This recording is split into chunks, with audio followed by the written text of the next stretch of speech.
I just started my doctorate program, so it was a lot and very stressful. Wasn't coping with it, like, at all. Just kind of negative about everything. I wasn't really finding joy in the things that used to make me joyful, so I didn't really have tons of outlets that were working well for me. Just completely overwhelmed with things in my life. I also know Becca, so I know like what a positive light she is, and I feel like I just needed that in my life. And there were many times when I thought I should start coaching with Becca, but I was like, it's grad school, it's okay to be miserable for now, it'll pass. But eventually I was like, no, like this is my life, this is my health, I should really do something about this. So I entered in her giveaway for a free month of coaching, not thinking I would get it, and like secretly almost hoping I wasn't gonna get it, because I was like, I can't add another thing to my plate right now. But also knowing that it would be really beneficial to me, just the being able to like send voice messages, because it was like kind of therapeutic for me to like talk it out. I feel like I am in more control of my outlook on life and more control of the way I talk to myself. Because of this, I've been able to manage my stress better this semester, and I've started to like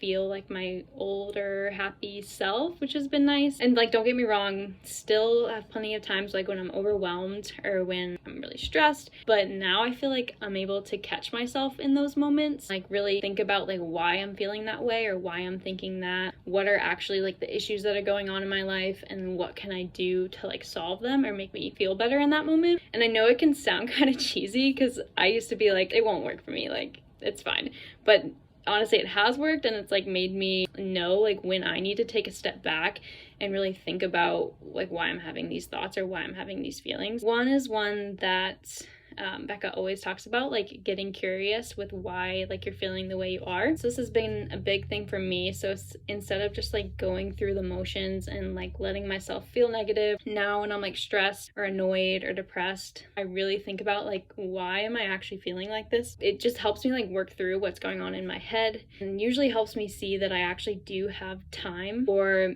it makes me realize that I've done this thing in the past and been successful at it, so I can be successful at it again. Another thing that's helped a lot is Becca's idea of like talking to yourself like you talk to a friend. I've like struggled with negative self-talk forever. I'm just a perfectionist. I'm very hard on myself. Becca helped me see that like the things that I say to myself are things that I would never say to a friend. I wouldn't even think about saying to a friend. And even more, I know that it's things that friends of mine would not say to me and that they wouldn't even think about. So now when I have those negative thoughts, they don't seem to like affect me quite as much, because I realize that like, okay, this is just something I'm completely making up in my head. Another big result is not comparing myself as much to others or to my past self. So this is like a big thing for me, because I'll look back at my past life and I'll just really miss like who I was then. Becca's coaching has really helped me realize like everyone has their own journey and their own timeline. Like I have other goals in life, and I can still like reach those goals and do great things and help people the way I want to, even if I'm not that same person that I was. I don't have to be like anyone else because I have my own journey. I would just say that like, this is your life that we're talking about, and like your life is precious and your health is precious. So I think it's worth it to take like whatever steps you need to better yourself. For a while I was like, no, like I'll be fine, I can do this on my own. But honestly, it's really helpful to have someone there to like support you and just help you through different situations. I definitely just like feel in a better place mindset wise because of it.